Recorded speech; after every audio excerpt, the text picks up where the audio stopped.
Si te pidiese que definas qué es libertad, ¿cómo la definirías? Hay personas que definen la libertad con el hecho de hacer lo que desean, del modo en que desean y cuando lo desean. ¿Sabes? En realidad ese concepto de definición de la libertad está fuera de lo real. El día de hoy, aquí, en Fe para Hoy, nosotros vamos a abrir la Biblia y vamos a descubrir qué es la libertad verdadera. Te invito, quédate con nosotros, está comenzando Fe para Hoy.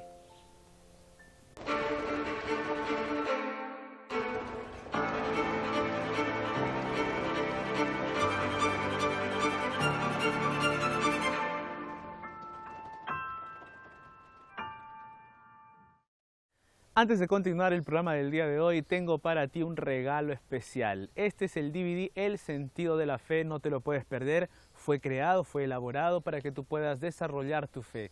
El pastor Jorge Rampoña elaboró aquí este DVD, tiene 15 temas maravillosos para que tú puedas tener más confianza en Dios. ¿Dónde lo puedes solicitar?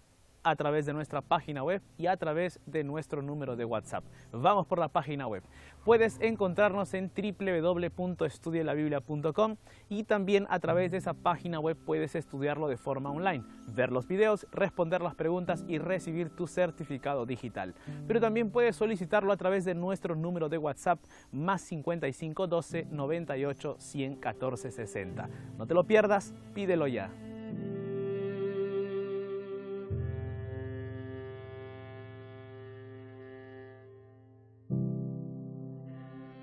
La bandera de un país o de un estado posee significados especiales. Los colores, los símbolos de esa bandera hacen que las personas de esa área geográfica se identifiquen con su historia. Hay detrás de una bandera una historia muy especial o particular.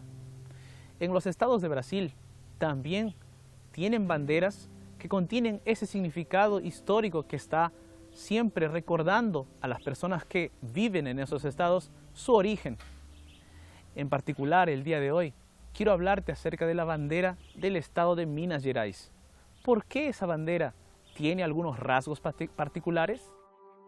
En 1978, un grupo de personas se rebelaron contra el cobro de impuestos excesivos decretado por el gobierno portugués en Brasil.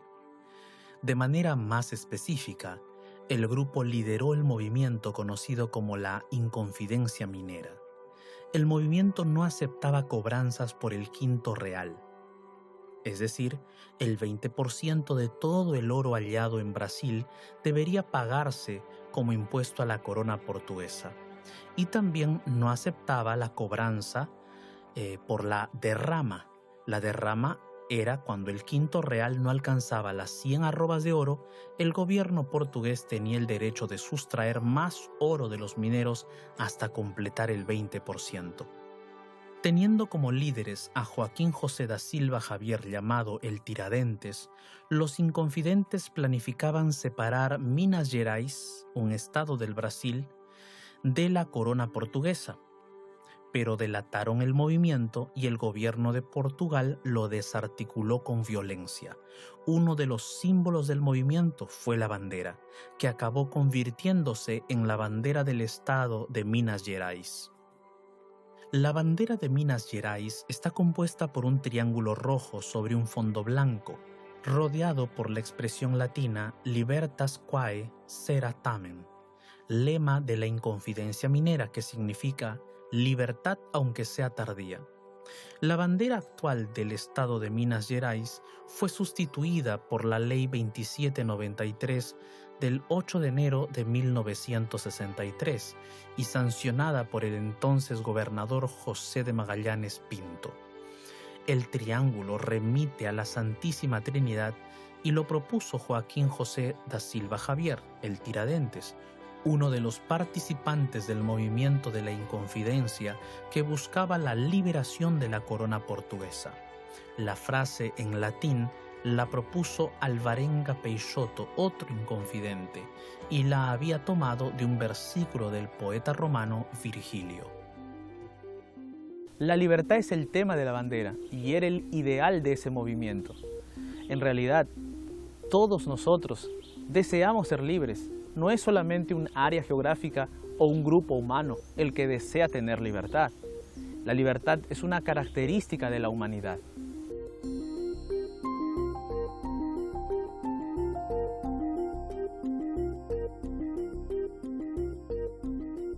La libertad es un concepto mal entendido por muchas personas. Cierta vez yo pregunté a un grupo de personas acerca de este concepto. Yo quería que ellos me den alguna explicación. Y ellos comenzaron a dar sus ideas. Uno, por ejemplo, dijo que la libertad es hacer lo que uno quiere. Otro decía, la libertad es hacer lo que yo deseo, cuando quiero y dónde quiero. ¿Será que eso es libertad verdadera? Aparentemente eso es libertad verdadera, pero en realidad ese concepto o esos conceptos de libertad tienen un vacío y no se aplican a la realidad. ¿Será que yo, por ejemplo, si me tirara de un edificio, podría volar con mis propios brazos e irme y trasladarme hacia otro lugar? ¿Será que eso es posible? O miren, yo puedo decidir eso, yo puedo querer eso, pero en la realidad no se va a dar, porque existe una ley física que cuando yo me tire del edificio no voy a poder volar, voy a caer estrepitosamente. Entonces, en ese sentido, esa idea o esa decisión o eso que yo quiero está sujeto a una ley física que va a tornarlo imposible. Por ejemplo, si yo deseo ir desde aquí al África, desde aquí donde estoy, ¿no? En Sudamérica, y quiero ir al África, ¿podré ir caminando hasta el África? Bueno, querer caminar de aquí hasta el África podría, decidir también, anhelar también, pero hacerlo realidad es imposible, porque tendría que cruzar un océano caminando. ¿Y quién ha podido cruzar un océano caminando? Eso es imposible. Entonces la geografía me impediría. Existe entonces allí también algunos límites que no me dejarían llevar ese deseo a un plano de la vida real. Ahora, yo podría citarte aquí muchas leyes físicas, muchos detalles en donde nuestra libertad se ve en cierto modo limitada. ¿Y sabes por qué? Porque en realidad esos conceptos de libertad que la gente a veces tiene no son los verdaderos. Es necesario que nuestra libertad tenga límites. Esos límites nos van a dar a nosotros el verdadero sentido de la libertad, de una vida en paz y en armonía con lo que nos rodea también.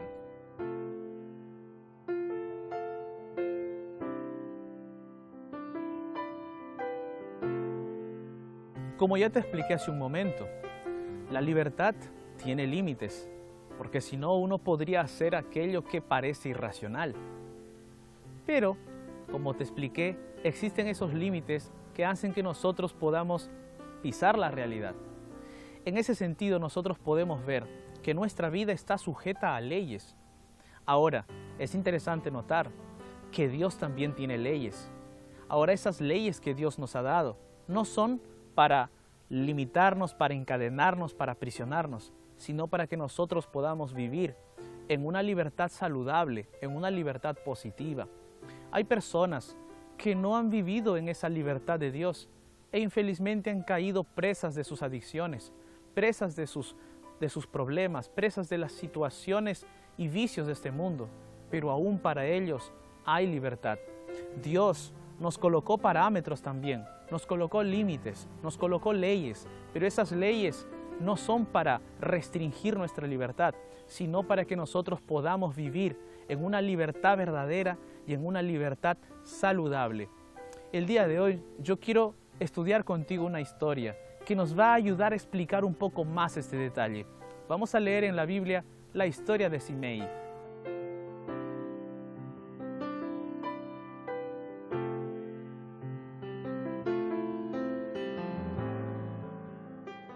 A fin de conocer un poco más la historia de Simei, permíteme contextualizar. David se encontraba en un momento difícil. Él estaba sufriendo la amenaza de muerte de su hijo. Su hijo Absalón se había levantado en contra de él y por lo tanto David tuvo que salir huyendo de Jerusalén en dirección hacia el desierto de Judea. Mientras David huía, Simei, que tenía una amargura en el corazón en contra de David, aprovechó para darle el encuentro y empezar a insultarlo y maldecirlo por aquello que posiblemente él tenía en su corazón. Para conocer un poco más de esta historia, vamos a leer los detalles que dice y están registrados en la Biblia. Y vino el rey David hasta Bahurim, y he aquí salía uno de la familia de la casa de Saúl, el cual se llamaba Simei, hijo de Gera, y salía maldiciendo y arrojando piedras contra David y contra todos los siervos del rey David.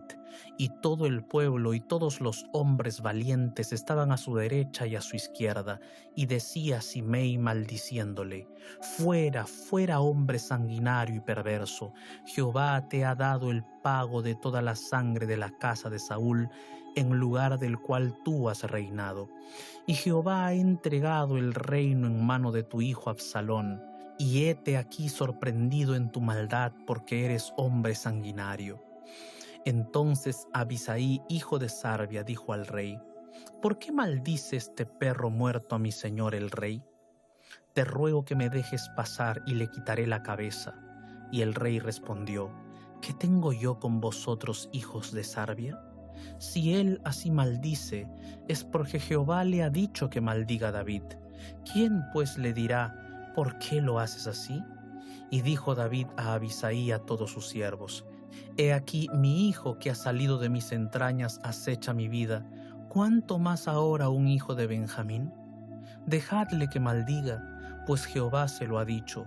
Quizá mirará Jehová mi aflicción, y me dará Jehová bien por sus maldiciones de hoy.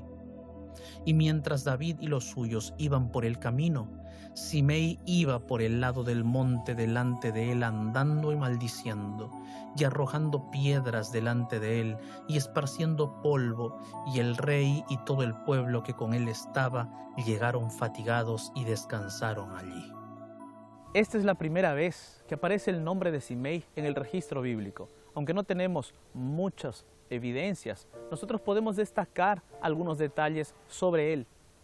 Por ejemplo, Simei era un hombre que cargaba en su corazón mucha amargura, mucho rencor contra David. Él pensaba que era por culpa de David que Saúl perdió su reino, perdió su trono. Él pensaba que era por culpa de David que Saúl había perdido todo lo que había recibido de parte de Dios. Sin embargo, no era así. Ahora, es por eso que Simei, cargando todo ese odio, cargando todo ese rencor, aprovechando que David estaba huyendo de su hijo Absalón y pensando que David había perdido el trono, Simei aprovechó ese momento para descargar toda su ira, todo su odio en contra de David. ¿Sabes? Simei representa a aquellas personas que no están contentas con ver sufrir a su prójimo, sino que este tipo de personas quiere acrecentar el dolor de esa persona, pensando que la culpabilidad de alguien debe hacerle sufrir al máximo. Es triste ver, pero hay ese tipo de personas así. En realidad, lo que Simei estaba haciendo es mostrando lo que él realmente era. Estaba mostrando lo que él tenía en el corazón. Es triste saber eso, pero hay personas que se comportan de la misma forma, de la misma manera que Simei. Ahora, en el relato bíblico, David pudo retornar a Jerusalén. ¿Por qué? Porque los ejércitos de David derrotaron a los ejércitos de Absalón. Y entonces David emprendió el regreso hacia Jerusalén. Ahora Simei estaba en problemas. David ya no era aquel que estaba huyendo, sino era aquel que estaba regresando. Entonces, ante esa realidad, Simei buscó encontrarse con David para pedirle misericordia, para pedirle perdón por aquello que había expresado. Lo que de repente Simei no lo sabía, o quizás sí lo sabía, era que existía una ley en el tiempo bíblico del Antiguo Testamento, que aquel que maldecía a un ungido de Dios debería ser apedreado, debería morir. Entonces, en este relato, vamos a ver cómo David demostró misericordia, demostró perdón hacia su prójimo. ¿Me acompañas? Vamos a continuar con la historia.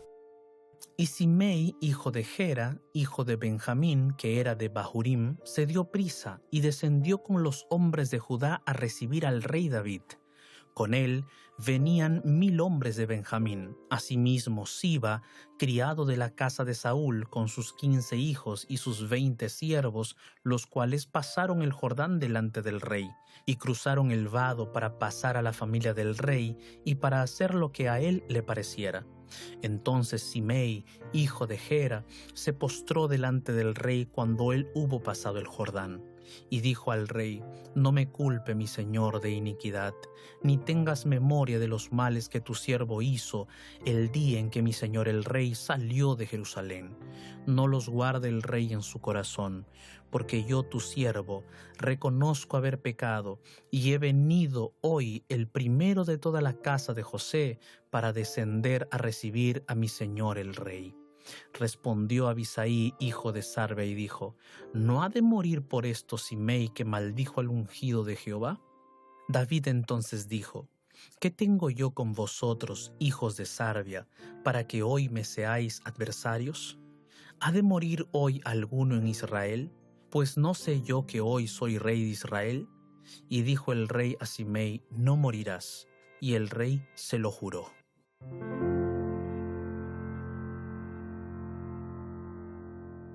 Simei era un oportunista.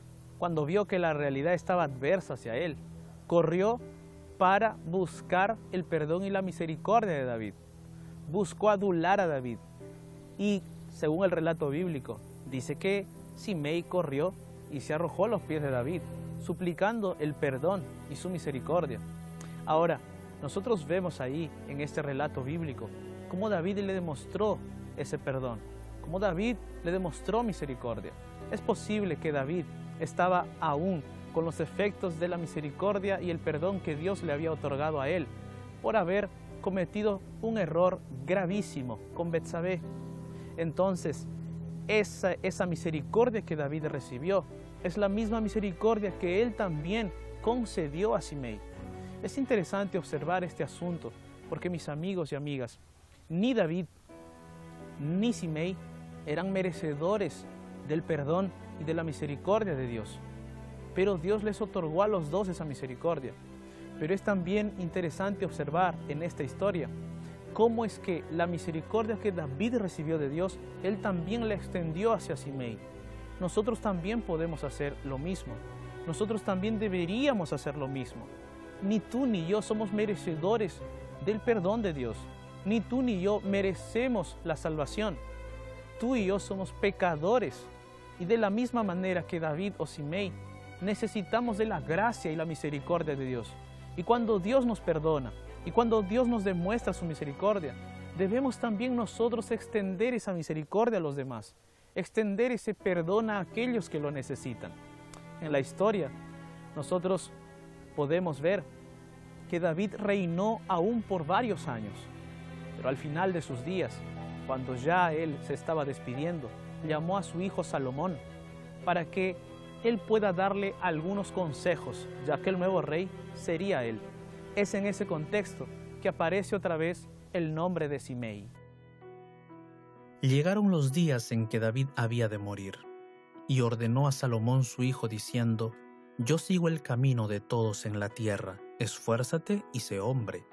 También tienes contigo a Simei, hijo de Gera, hijo de Benjamín, de Bahurim, el cual me maldijo con una maldición fuerte el día que yo iba a Mahanaim.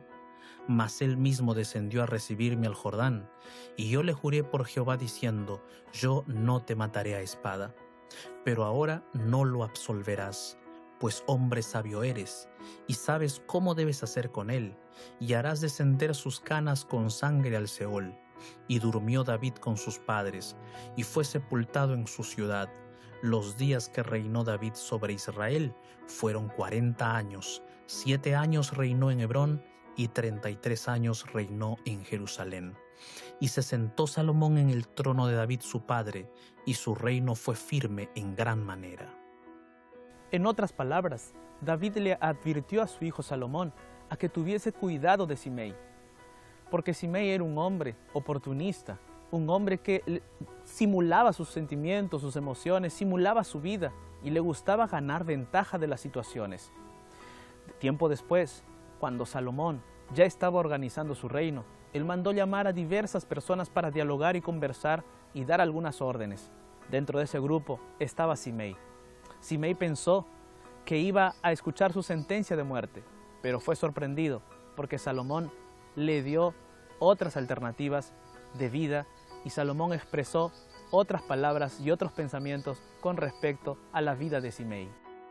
Después envió el rey e hizo venir a Simei y le dijo: edifícate una casa en Jerusalén y mora ahí, y no salgas de allí a una parte ni a otra, porque sabe de cierto que el día que salieres y pasares el torrente de Cedrón, sin duda morirás, y tu sangre será sobre tu cabeza. Y Simei dijo al rey: la palabra es buena, como el rey mi señor ha dicho, así lo hará tu siervo. Y habitó Simei en Jerusalén muchos días. Es importante que observemos lo implícito y lo explícito en el planteamiento de Salomón a Simei. Hay ahí 4 puntos importantes que me gustaría destacar. El primer punto es que Simei recibió misericordia. Salomón pudo haberse vengado. Sin embargo, siguiendo el consejo de su padre, Salomón le extendió misericordia. Un segundo punto es que Simei fue beneficiado, porque en lugar de vivir fuera de Jerusalén, ahora iba a vivir en la capital, cerca del rey, bajo la protección del rey y cerca del palacio del rey. No sabemos exactamente dónde iba a vivir, pero sin lugar a dudas fue beneficiado.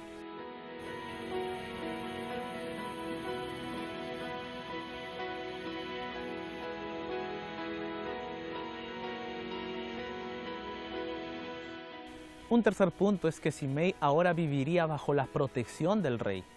Eso sorprendió mucho a Simei, porque él era aquel que había insultado, aquel que había maldecido a David, aquel que era merecedor de muerte, pero ahora viviría bajo la protección de Salomón. Sin lugar a dudas, ese fue un gran beneficio. Un cuarto punto es que ahora Simei tenía un límite seguro para su vida. El torrente de Cedrón era el límite para él. Él no podía pasar de ese lugar, porque si él pasaba, su vida estaría en peligro. Entonces, ese límite no era algo negativo para Simei, sino, por el contrario, era un beneficio, era una bendición para él, era un seguro de vida.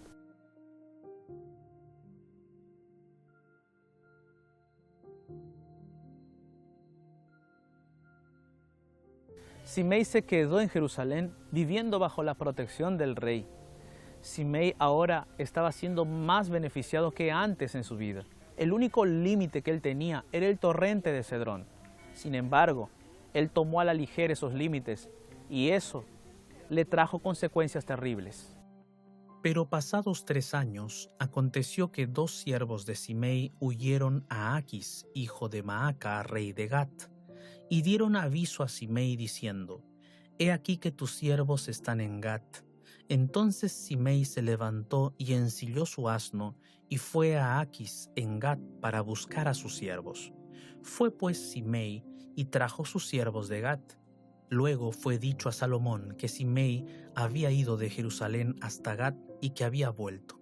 Entonces el rey envió e hizo venir a Simei y le dijo: ¿no te hice jurar yo por Jehová y te protesté diciendo: el día que salieres y fueres acá o allá, sabe de cierto que morirás?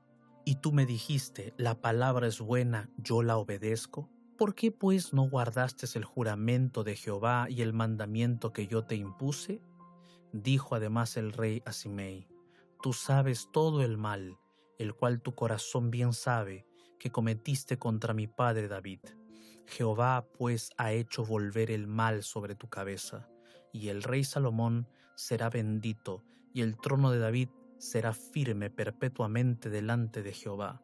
Entonces el rey mandó a Benaía, hijo de Joiada, el cual salió y lo hirió y murió, y el reino fue confirmado en la mano de Salomón. Esta es una de las historias más tristes del registro bíblico, pero también un relato que nos da muchas enseñanzas. Enseñanzas que nosotros podemos aplicarlas para comprender mejor lo que es la verdadera libertad. Cómo disfrutarla, cómo Dios maneja sus leyes y cómo Dios opera en la libertad que nos ha dado. Podemos disfrutar nuestra libertad más plenamente cuando nos mantenemos dentro de los límites establecidos por Dios. Simei desestimó el límite del torrente de Cedrón. Ese era el límite para que él pudiese disfrutar de su vida y vivir en paz. Nosotros también tenemos límites en nuestra vida. Dios colocó sus mandamientos para que nosotros pudiésemos disfrutar de la libertad plena y verdadera dentro de esos parámetros, dentro de esos límites. También tenemos las leyes de la salud o las leyes de las relaciones humanas e interpersonales. Si nosotros valoramos o valorásemos esas leyes, vamos a poder vivir una plena libertad. No dejes que el tiempo enfríe tus compromisos. Simei se mantuvo fiel al acuerdo con el rey por 3 años, pero poco a poco se fue relajando. Nuestros compromisos con Dios deben ser renovados. Nosotros debemos cada día renovar nuestro compromiso, nuestro pacto con Dios. No podemos dejar de estar sin Él cada día. Jesús dijo que separados de Él nada podíamos hacer, y eso es verdad. Si queremos vivir nuestra plena libertad, debemos renovar cada día nuestros compromisos y nuestra unidad con Él.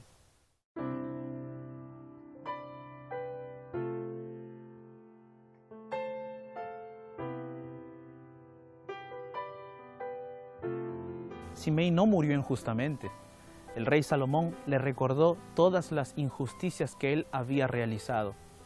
Él murió porque traspasó esos límites de gracia que se le había otorgado. ¿Saben? Nosotros también tenemos límites que Dios nos ha colocado. Dios no es el abuelo del cielo que va a pasar nuestra mano o su mano sobre nuestra cabeza para librarnos de las consecuencias de nuestros actos. No es así. En el juicio de Dios, aquellos que serán condenados son aquellos que rechazaron esos límites, son aquellos que rechazaron esa gracia de Dios.